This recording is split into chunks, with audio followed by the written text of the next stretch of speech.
Project Hail Mary. It is a sci-fi movie. It came out very recently. It also happens to be based on my favorite book. I've listened to the audiobook about 7 times, and today I'm going to give a brief review of what I think of the movie. I think the movie on its own is a really good movie, but it was condensed a lot. They added a few extra scenes, and they subtracted a few side characters and side scenes. But overall, I think the movie was a masterpiece. I love the soundtrack of it. They use silence really good in the space scenes. And if you don't know what I'm talking about, go watch Project Hail Mary. There's going to be some pretty heavy spoilers in this. I'm going to be going into an obscene amount of detail about the film. So if that doesn't interest you, or you don't want the spoilers, click away now. Those of you that have stayed, I'm really excited. I loved the movie. I've been looking forward to it since I heard a movie was coming out. I'm actually a middle school science teacher because of the book. It really resonated with me. I was kind of depressed working in a lab, and I listened to the audiobook for the first time, and it brought tears to my eyes at several moments in there. And then I began the journey of becoming a middle school science teacher, just like the main character, and now I am. A couple kids in my class read that book, and so if you're watching, hello. Okay, so going back into what I think about the differences. In the books, the wake-up scene where Ryland wakes up, the beginning part is very similar. In the movie, it kind of glosses over, and he rummages around the spaceship, dodging the arms of harassment is what they're called in the book, what he calls them. He later calls them Armando, and he talks to the ship as Mary. In the books, the wake-up, he's only allowed into the lab and into the bedroom. He does a series of science experiments and realizes that he is not on Earth, and he still does not know his name. Only when he states his name can he gain access to the full Hail Mary. The next thing I have is Ryland Grace is recruited after class, and then he discovers that they're made of water by poking it. He does a very scientific poke with a very scientific stick in the books. That's how it's stated. And he kills an astrophage. And then they just start picking up, and he's off the project. He goes back to the classroom, and then he's sort of hit with like a wave of, I need to help, and despair. And he rushes back running red lights, and he goes and he manages to beg Strat to give him 3 astrophage cells. And then he begins conducting experiments to determine why they go to Venus. In the movie, there's a shopping spree with a character named Carl, who's like a security guy. It's a kind of a cool little montage where they buy a lot of stuff at Home Depot or a place similar to it. And then he conducts this experiment and figures out how to breed astrophage. In the books, Carl doesn't exist, but there's a character that Grace refers to as Steve the Army Guy, who doesn't go shopping with him, but helps him. There's 2 army guys at the lab. One of them is quiet and mean, and the other one is nice, and that's Steve the Army Guy is the nice one, and he helps him move him some of the supplies. Little difference, but I like the Carl character, and that was a fun little addition. In the movie, when he discovers how they breed, after he calls Strat, he's immediately whisked away SUV to a jet to an aircraft carrier. It's a little more complicated in the books. He's taken in the SUV to a high school football field where a helicopter lands, picks him up, brings him to an Air Force base where he boards a fighter jet. It lands in Hawaii. He goes onto another jet, lands on a U.S. aircraft carrier, and then takes a helicopter to a Chinese aircraft carrier where he then lives. That aircraft carrier is referred to as Strat's Vat, and that's the headquarters of Project Hail Mary. So there's that kind of, it's a bit abridged, but it's the same thing. He just has no idea what's going on, but he's going from location to location to location. Another difference is in the book, there's the bedroom, there's the lab, and there's the cockpit. In the movie, they add a 4th room, which they call like the mental health room. It's like a 360 screen room. It looks pretty cool, but that's not in the books. That's a cool addition and helps him share Earth culture with Rocky. And I want to talk about Rocky a little bit. In the movie, Rocky says the way Grace is eating is gross, and then he is like, the way I eat is beautiful or something. In the books, watching another Iridian eat is really disgusting. Like, it's the equivalent of watching someone go to the bathroom, and it's described vividly in the books and it's quite nasty, but his like abdomen splits open and an ingot comes out because like there's a lot of heavy metals in the Iridian diet, and then he tears up food and puts it in, and then he goes into like a coma where he needs to be watched while sleeping because his muscles and anatomy are steam powered. There's a lot of really cool description about that Andy Weir goes into in the book. The tunnel scenes more or less happen the same way, but there's one big difference. In the books, it's 0G. They have gravity in it due to centrifugal force, but there's a big problem. Where the two ships connect has to be the center axis, and there needs to be evenly balanced weight. If you think of it like as the axle of a spinning thing, you have the two ships and they're rotating through the sky, or they're rotating in space, and there's a tunnel connecting them. In the movie, it shows there's gravity in the tunnel, but that just wouldn't be the case. To have any amount of gravity that would be usable, it would have to be spinning so fast, it would rip the aluminum hull of the Hail Mary into pieces. The super strong xenonite that Rocky's ship is made of probably could handle that, but the G-force at the center just would be so much less than at the edges. That's why when the Hail Mary goes into gravity mode, it sort of stretches out and rotates around. That's a lot more representative of physics. The beetles that end up going back to Earth, there's quite a few differences. After they use the chain to retrieve the Talmiba from the breeding grounds of astrophage on Adrian, there's damage to the ship. There's little micro cracks and fissures, and the Talmiba gets out and consumes all of the Hail Mary's fuel, and they manage to purge it with nitrogen, which was left over from the prior science specialists' self-deletion plan, which they didn't go into in the movie. You can Google that. I'm not going to go into more detail because I don't want to get kicked off YouTube, but they kind of gloss over that. There's like one line in the movie, but they don't really cover that. But that was an essential plot point, was they had tanks of nitrogen on board, which they could use to kill Talmiba, but to push the Hail Mary back, they end up using the beetles and mounting them to the ship and firing their miniature spin drives to redock to go back and get more fuel from Rocky's ship.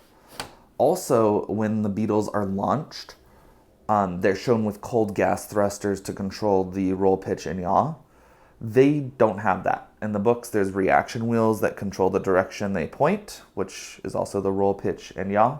That's the description of how a rocket moves. There's a single spin drive on each of them, and that's how they propel themselves. So they don't have, there's just a little pss, pss, pss, which is common to put on any spacecraft in movies, but they did not have that in the book because they just have reaction wheels that point them in the right direction, and they use the stars to go back.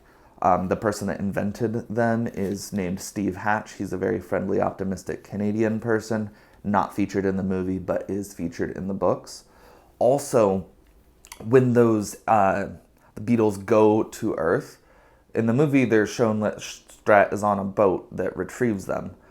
They go into orbit in the solar system in the book. They're not designed to re-enter Earth's atmosphere. In fact, there's no scenes on Earth at all after the events of the movie. Grace only knows he succeeds because of the Iridian astronomers tell him that the sun soul is back to full luminosity. I want to talk about xenonite for a little bit, and I have a special bit of information. There's a YouTuber, Cody's Lab. His name's Cody Don Reader. He was a science consultant on the book Project Hail Mary. He emailed back and forth with Andy Weir, the author. There's actually a thank you to him in the physical book. I got to meet Cody from Cody's Lab at Open Sauce. I went to the first one and the third one. Open Sauce is basically a YouTube convention / science fair for grown-ups. And I paid extra for a creator discussion thing, and there's like 6 or 8 of us with plywood tables on sawhorses, and we got to talk with Cody for about an hour. Now, in the beginning, people were just kind of sitting there a little awkwardly, but I immediately started asking questions about Project Hail Mary because it is my favorite book. And Cody made 2 good points, which I want to bring up here. One, the xenonite, he uses a mass spectrometer to see what it's made of, and he's like, xenon, but xenon doesn't really bind with anything. Cody made the point that it's not necessarily made of xenon. It could just be such advanced, because Rocky's homeworld has much more advanced material science than Earth, that it presents as xenon to a rudimentary sensor, like the mass spectrometer that Ryland Grace has. The xenonite may potentially not be made of xenon. It's just so advanced that it may present as such. The other thing which Cody had mentioned that he wished that Andy Weir had emailed him a little bit more about was the Rocky is based on 40 Eridani. That's an actual exoplanet that Andy Weir took the information about and designed Rocky to be an animal on that planet. The only problem is that the pressure and heat of that planet, the atmosphere would be solid. The ammonia that seeps out of the container, his atmosphere is ammonia at 30 or 60 times the pressure of Earth's atmosphere. And xenonite was created in the book as a way to just make it so they could interact with each other. So it's this like wonder miracle material that helps keep the plot going. But other than the invention of xenonite and astrophage, everything else is like super hard science. I think they did a really good job with the dynamic between Rocky and Grace, though there's definitely some scenes that were played for comedy, like Rocky barging in and running around the spaceship. That didn't happen. Rocky was inside his little sphere, and he had 3 magnetic balls and used rails to maneuver around in 0G. Because when they were docked, the ships were in 0G because they were not spinning. The reason why Ryland Grace has the opportunity to go home and then later can go save Rocky is because Rocky brought way too much astrophage. Rocky's says he'll take 6 years longer to get home, but he can give Grace the astrophage. That's a made-up line from the movie. In the book, Rocky just happens to have a ton more astrophage than he needs because his species didn't understand relativity. They used Newtonian physics to calculate it. And I'm not going to pretend to understand relativity, but time dilation was a factor in it. And basically, they packed more fuel than they needed because they miscalculated. And the trip, Rocky states that he got there faster than expected because they were moving at close to the speed of light. Time from his perspective was lower than on Earth or Eridani. And he does trial and error and manages to enter the solar system. Rocky has also been in that solar system for decades. I don't fully remember, but it's like 60 or 80 years. And that has a lot of information about the planet. Another one, and there's going to be way more than 21 in here because I keep bouncing around. After Rocky and Grace part ways with their own respective Talmiba, Grace has a ritual where he turns off his engines, fires up his petrovoscope, and looks at the IR light from Rocky's engines as he travels. And because of this, he knows a rough area where it is. And then when he has that Talmiba outbreak and realizes that Rocky's ship is just going to be destroyed from the Talmiba, he turns around and knows kind of where to go to find them. It's described as trying to find a toothpick in the ocean with a rowboat. He does this knowing that he's going to die because he has enough food to either go to Earth or to go to Arid. And even if they instantly refueled him and he went back to Earth, he would die. He can't eat Iridian food. Rocky, after he gets saved, he suggests he doesn't want Grace to die because he's his best friend and he saved his whole planet. He suggests that Grace see if he can eat Talmiba, which he can. So then he has Talmiba as a food source, in addition to his coma slurry. In the main events of the book, he eats all of the physical real food, and then he has leftover coma slurry from him and his 2 other shipmates that sadly died in the very beginning. That coma slurry is described as a chalky texture and it tastes like aspirin, so it is not it's not tasty. He doesn't like that coma slurry. And then he goes from coma slurry to Talmiba, and when he's on Arid, it's really touch and go for a while. He gets scurvy, he gets malnourished because Talmiba has calories, but that's it. They're empty calories. There's a time jump, but he starts his day by eating what he calls a me burger, which is his own cells that have been grown. So he basically is eating a hamburger made of himself, but it's grown in like a lab dish. In the books, he has a smaller, less cool dome. He doesn't have a full-on beach. He has like a pretty rock garden, and it's lit by simple incandescent light bulbs. But I really like how they portray it. He talks to him through a wall. He doesn't walk around in a ball, but that's possible. In the books, Grace does not get to go inside of Rocky's spaceship either, because Rocky is smaller and his EVA suit would immediately melt. They don't make the cool Xenonite spacesuit that he gets to go explore the spaceship with. They cut out 3 big parts. They cut out the creator of the Beatles. They did not address how they made astrophage. There's a New Zealander named Dr. Riddell that they meet in maximum security prison, who had anonymously submitted a plan to generate enough astrophage. Basically, it's called Black Panel. It's a greenhouse with like black asphalt and a layer of glass on top of it. There is a IR light filter that releases the spectrum that CO2 releases. And there's a small permanent magnet in there. And there's like a sun filter, one over there. It's about 1 meter big. The astrophage sits there, absorbs heat, or 96.2 degrees Celsius is the temperature of astrophage, no matter how hot or cold you make it, because it has just insane energy storage. This is because it creates neutrinos and it uses neutrinos to store it. The book goes into more detail, but Andy Weir did talk with a neutrino scientist, and all the numbers are products of math that is more advanced than I can comprehend, but I'm just going to take their word for it. Before it can reproduce, the astrophage needs to absorb a ton of energy. It absorbs that energy, migrates to the CO2 band side, which is the simulated Venus, splits, migrates back to the sun side, and then absorbs heat. They pave over 1/3 of the Sahara Desert with black panels. That's how they make enough astrophage to power the ship. On Rocky's planet, because his planet is a higher temperature than astrophage, they just put astrophage in balls in the ocean, which was like really, really hot. I forget the exact temperature and pressure of Rocky's homeworld, but it is really hot and really high pressure. So they had no problem making tons and tons of astrophage.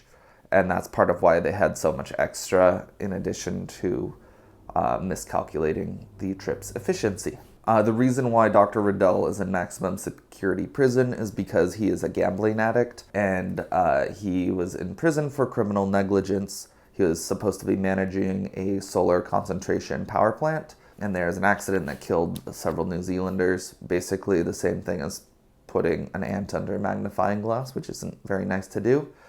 It was an accident, it vaporized workers, and he was in Monaco gambling with embezzled money from the project. He's referred to by Grace as Embezzler Bob, but he's also a very talented engineer and team leader, so he ends up being helpful in saving the world despite his checkered past. Dimitri is completely written out of the book. He is the Russian team leader. His group specializes with lasers, and they figure out the maximum capacity of astrophage, and they're the ones that invented the spin drive, which powers the whole thing. And he says 1,009. Ryland Grace just kind of takes over that presentation part, where he's showing the team how to do that. And the last really big thing that they did not touch in the movies is why they force Ryland Grace to go in the first place. And in the movies, when he's being forced to go, he runs and there's a chase scene and he's tackled.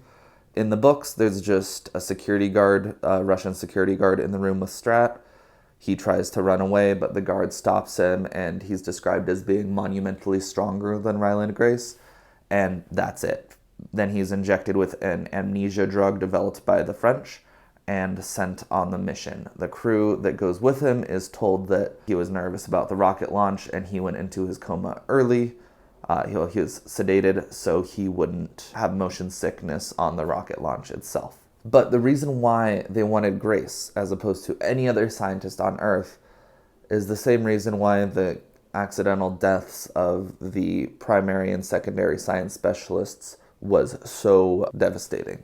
And it happened the same way in the books. They accidentally detonated a milligram of astrophage versus a nanogram, and it has such a high energy density that it would have caused just incredible explosion, basically a small nuclear explosion. But all the crew members from the primary and secondary teams had coma resistance genes. It was decided by Strat in a conversation with Ryland Grace that the crew would need to be in comas along the trip.